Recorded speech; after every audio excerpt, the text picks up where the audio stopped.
Hello and welcome to all the students of FYBCom on this platform of KTHM e-learning. Today we are going to start 4th chapter Introduction to GST Law and Accounting under the subject of Financial Accounting 1. In this lecture we will discuss introduction and definition of GST. After that we will study structure of GST and lastly we will understand GST rates with example. So first let us understand concept of GST. Before starting this topic, we try to understand basic concepts of GST. So, GST, that is Goods and Services Tax, will be one tax to subsume all taxes. It will bring in the one nation, one tax regime. Let's see the definition of GST. There are two definitions we will see. So the first is Goods and Services Tax is a comprehensive tax levy on manufacture, sale and consumption of goods and services at a national level. And second is GST is a tax on goods and services with value addition at each stage, having comprehensive and continuous chain of set of benefits from the producers or service providers point up to the retailers level, where only the final consumer should bear the tax. So students, under these definitions you can understand that goods and services tax is a tax that customers have to bear when they buy any goods or services such as food, clothes, electronics, items of daily needs, transportation, travel, etc. The concept of GST is that it is an indirect tax. That is, this tax is not directly paid by customers to the government, but is rather levied on the manufacturer or seller goods and the providers of services. Now, let's see the structure of GST. So, GST is levied on two types of transactions. First one is intrastate transaction and second is interstate transactions. If there is intrastate transaction, then central goods and services tax and state goods and services tax in case of state, or union territory goods and services tax in case of union territory will be applicable. If there is interstate transaction, then integrated goods and services tax will be applicable. Now, here we can see the concept of intrastate transactions with example. Let's see. When seller and buyer both are in same state and they are doing transactions in between them, that transaction is called as intrastate transaction. For example, see this diagram. A is a seller and B is a buyer. Both are doing transaction in Maharashtra. That transaction is said to be intrastate transaction.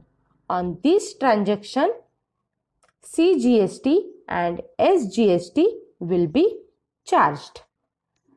Now, let's see the interstate transaction. When transaction is placed between in two states is called as interstate transaction. For example, A is a seller who sell goods from Maharashtra and B is a buyer who purchase goods in Gujarat. So this is interstate transaction.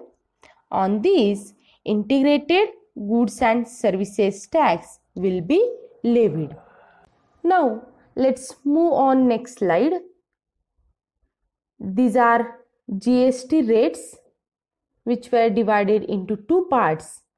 Here we can see GST tax rates on goods and GST tax rates on services. Here 5 categories are mentioned. So first one is GST tax free goods. It includes, for example, live animals, meat, fish, eggs, live trees and plants, vegetable, fruits and dry fruits. In the another part, GST tax free services are cultivation, harvesting, supply of farm labor, warehouse activities, etc. Now, second category is 5% GST tax rate charge on goods. For example, coffee, tea, spices, coal, kerosene, medicine, etc. On the right hand side, 5% GST tax rate charge on services like transport of goods by rail, road, air or ship, transport of passengers by rail or road, and economy, air travel, etc. Now third category is 12% GST rate on goods. For example, frozen meat products, butter, cheese, ghee, cell phones, etc. Likewise, 12% GST rates on services such as state-run lotteries, non-AC hotels, fertilizers, etc. Next category is 18% GST rates on goods. For example, hair oil, toothpaste and soaps, capital goods, etc. On the other side, 18% GST rates on services such as supply of foods or drinks in AC restaurant having license.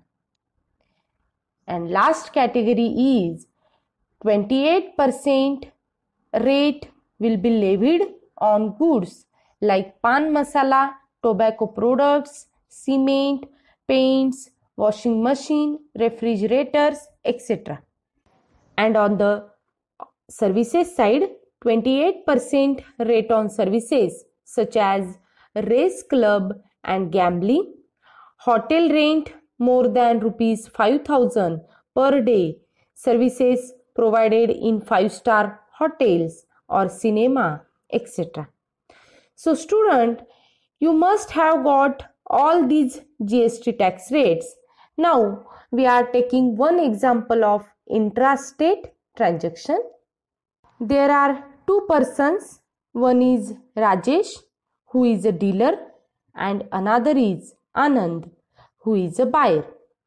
Both belongs to Maharashtra state. They doing transaction worth rupees 10,000. The GST rate is 18%, comprising of CGST rate of 9% and SGST rate of 9%. It means 18% is divided into 9% of CGST and 9% of SGST. In such case, the dealer collects rupees 1800 and rupees 900 will go to the central government and rupees 900 will go to the Maharashtra government. Now we are going to turn on main topic, that is audit under GST laws. First of all, we try to know the meaning of GST audit. See, audit under GST is the process of examination of records, returns and other documents maintained by a taxable person. The purpose is to verify the correctness of turnover, declared taxes, paid, refund claimed, and input tax credit availed, and to assess the compliance with the provisions of GST. In simple words, GST audit is nothing but the examination of records maintained by a registered dealer. Now, there are many questions which are coming up. So, let's discuss them one by one. So, the first question is, what is the applicability of GST audit? See, every registered dealer whose aggregate turnover during a financial year exceeds rupees 2 crore is required to get his accounts audited. So the important thing is, what does aggregate turnover includes? And that aggregate turnover includes taxable, exempted, export, nil rated, including non-GST supplies. And how it is calculated? See, aggregate turnover under GST is calculated as follows. Value of all taxable supplies, whether interstate or intrastate, plus exempt supplies plus supplies made outside India, that is export supply. Now, next question is, what's the relevant form for GST audit? And the name of that form is GST R9C. GST audit form, which is 9C, consists of two parts, or format of GST R9C is divided into two parts. So, first one is part A, reconciliation statement, and part B, certification, which is drawn up by the person who had conducted the audit. And the last question is, who are eligible to conduct GST audit? And answer is, chartered accountants or cost accountants are able to conduct GST audit. So the students, it shall be noted that the audit under GST is carried out state-wise.